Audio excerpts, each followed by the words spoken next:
Hi everyone and welcome back to another video. The plan for today is to look at everything I have read in the month of June and see whether I like them or not. Plot twist, I actually like most of them, which is a bit crazy since I only had 5 physical reads and 2 e-arcs, so that's 7 books in total. And out of those 7, 3 were 5-star reads. And I'm someone who does not easily give such a high rating to books. You really have to impress me, wow me, make me go through all the emotions under the sun. So it was a little bit like a reading month for me. That being said, let's dive in. The first book I have read in June was The Boy with the Haunted Heart by Morgan Owen, which is the sequel to The Girl with No Soul, a book which I have read at the beginning of 2024 and turned out to be my first 5-star read of the year, and the only one until now. So, of course, when I saw a new book is coming out, I knew I had to give it a go. To give you a little bit of context, in this duology, the world is divided based on the prominent characteristics of the soul, and each soul is made out of 5 components. So we have the shadow, the spark, the spirit, the soul, and the heart. I hope I got all of them. And now you tell me what that does remind you of, because for me it was Divergent, right? And I just felt like a teenager again, picking which faction I belong to, well, in this world, house I belong to. One thing I really liked about how this duology has been done is that in the first book, the focus is on meeting the characters, seeing why and how they're going to overthrow the government, known as the Order. But in this one, we follow the aftermath of that, as well as the romance between the main characters is stronger. We get an insight into that as well. Basically, lots of politics since the world was still pretty shaken up, and lots of romance. As I mentioned, there are 5 houses, each equivalent to 1 soul component. But in this one, well, a new house is on the rise, and let's just say they have a better campaign than the other ones. Corrupt. By the way, while all this political stuff is happening, there's trouble in paradise between Ruby and Oliver, our main characters. Basically, Oliver had some visions about the future, or so he thinks is the future, and in those, well, Ruby dies, and then he becomes obsessed with trying to solve it, trying to change the future, trying to see if that's actually the future, and so he kind of neglects her, and she does not really like that. Let me just read it to you, okay? Look at us, we are making each other worse. We are the worst versions of ourselves right now. Yeah, well, as you can see, this book had everything: politics, drama, romance, you name it, it had it. So highly recommend. The second book I have read in June was The Healing Season of Pottery by yeon somin, and this e-arc I absolutely fell in love with. Yeah, this one was another 5-star read, and how can it not be when it's basically the coziest book ever with important messages scattered throughout. The book is about a woman who lost her job, became quite depressed, and isolated herself indoors. But one day she's like, well, okay, I had enough, I'm going to change that. So she goes outside and somehow stumbles upon this pottery studio, which she thought it was a cafe. After a bit of persuasion from the owner, she actually picks this up as a hobby, and she realizes how important it is to have something to look forward to, as well as how warm and nice she feels by being part of a community. Honestly, this book has all the cute and cozy vibes you can think of: taking up pottery as a hobby, walking around the streets of Seoul, and offers you life lessons when you just least expect it. Next up, I have read True Love by Paddy Crewe, and from the title alone, I knew this is going to cause me a lot of heartbreak, and somehow I was still caught off guard. Because I did not expect to bond so deeply with Killy, one of the main characters, especially through her inner monologue.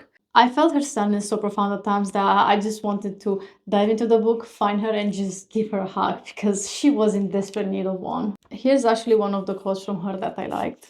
How is anything truly known? This is one of those thoughts that she sometimes has that seems to be both too big and too small. Whenever she feels like she's close to an answer, it either throws a shadow over her so vast that she loses her way, or it slips between her fingers and she's left staring down into nothing but the cracked furrows of her palms.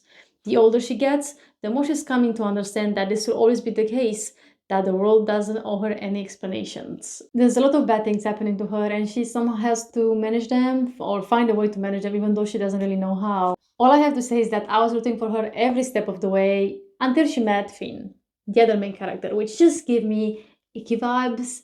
But hey, she seemed happy, so I was happy for her. Until he didn't make her happy anymore. So once again, my heart was breaking for her, but I think that's precisely what the book was trying to show: the resilience of the heart, the ability for it to break and heal, and, well, how we are all trying to find love. I mean, true love, even if it's in all the wrong places. It's a very raw and heartbreaking read, so I kind of had to take a break afterwards for a while from reading, but, well, my next read was still as heartbreaking. The fourth book I have read in June was The Silence in Between by Josie Ferguson, and I knew from the first couple of pages that this is going to be a 5-star read. How can I not, when this is what's happening in the opening scenes? Lisette is in the hospital with her baby boy. The doctors tell her to go home and get some rest, that he'll be fine. When she awakes, everything has changed because overnight on 13 August 1961, the border between East and West Berlin has closed, slicing the city and the world in two. Lisette is trapped in the East, while her newborn baby is unreachable in the West. With the streets in chaos and armed guards ordered to shoot anyone who tries to cross, her situation is desperate.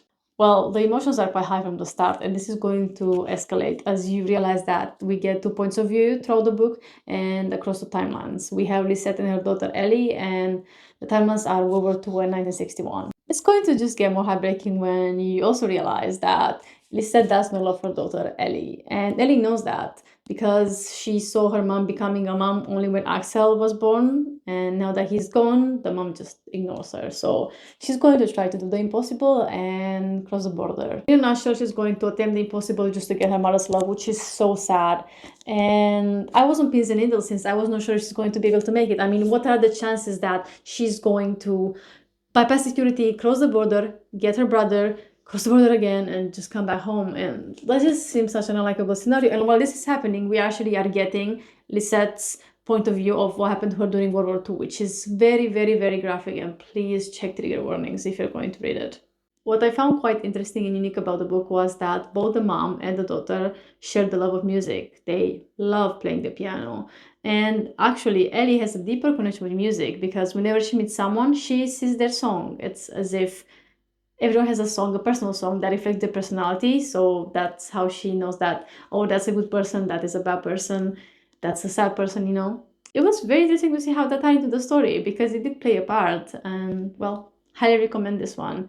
But please don't forget to check the trigger warnings beforehand. After 2 quite emotional reads, I decided to go for a romance, and I went for The Summer Escape by Jill Shalvis, which turned out to be an okay romance, in the sense that it's nothing I had not read before. It has a lot of dialogue, so it was pretty quickly to go through, but it's a romance, and for the life of me, I could not get in the romance between the main characters, which are Anna and Owen. So Owen is kind of a player, and somehow after he met Anna, he was like, oh, I'm just going to be a completely changed man now. I'm just going to act so much different than before. He basically began to shower her in words of affirmation, and it was too much too soon. He would keep saying things like, you're the most kind woman I've met, the most beautiful woman I've met, the smartest woman I've met, again and again and again and again, and they just barely met like yesterday. So, yeah, not the greatest, but hey, it was an easy read and quite fast, so. Because I love juggling between genres, my next read was Silver in the Bone by Alexandra Bracken, and well, this turned out to be an okay fantasy read, which is a bit of a shame since I love lore by her, but this one was just, the premise was there, okay? Enemies to lovers, Arthurian lore, which was quite unique, and found family, my favorite, but the execution was just subpar in comparison to lore. Why I didn't like this one that much was that the world building took forever and a half. I was getting bored, and not only that, but the main character was so unlikable. I like someone with a bit of a personality, you know, someone that's not like all the others, but she came off a bit too strong and was quite mean and rude in my opinion. So not my favorite, but hey, as things were going along, I started to enjoy it, and I like where this was going. Also, the romance was starting to, you know, flourish, and I was like, okay, this is good. But well, it reached a point where unexpectedly a lot of characters were cut off for no reason, and I did not really understand that. It didn't make sense to me. Another thing I didn't really like was the fact that there was so much going on. You would basically have to pay attention and maybe even reread some things to make sure you understood them, or else you just lose the plot. Like if you just blinked, you'd lose the plot. I feel the author kind of overcomplicated herself, and the story just turned out too complex. I mean, it's quite a thick book, and really have to talk about how this book ended. I'm not gonna say how exactly, but there is a cliffhanger which came out of absolutely nowhere, out of thin air, and I understand you need to create hype for the next book, right? Because it's going to be a duology, but it didn't make sense to the story. It's like you just rewritten the whole story. Like, I don't know how to explain it without spoiling it, but it was not that great. I'll probably read the next book just to see what the author had in mind. Maybe it's going to be better. Maybe it's going to tie things up. But if it doesn't, well, it was just an overcomplicated story with an, I don't know, average romance, average everything, just average. Now to the last book I have read in June, which is Convenience Store Woman by Sayaka Murata. This one made me realize how much I'm enjoying reading shorter books since I just fly through them. I read them in one sitting, and that is just so satisfying.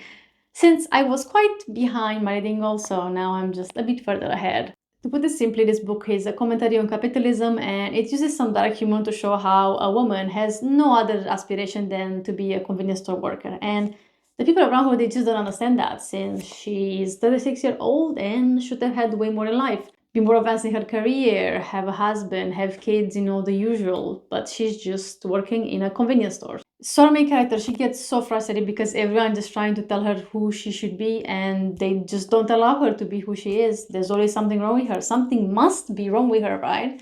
Well, I believe this book is just trying to show the fact that, a different type of life, it's okay. It's still a life well lived and just as important as any others. And it also shows that it's okay to not adhere to all the societal goals that everyone is going for. And well, whatever makes you happy, you do you. And that's the end of it. Well, that was everything I have read in June. Many good reads, which I'm so happy about. I hope I'll keep it up. That's why you're going to have to let me know if you read anything interesting last month. That being said, thank you so much for watching, and I'll see you next time. Bye!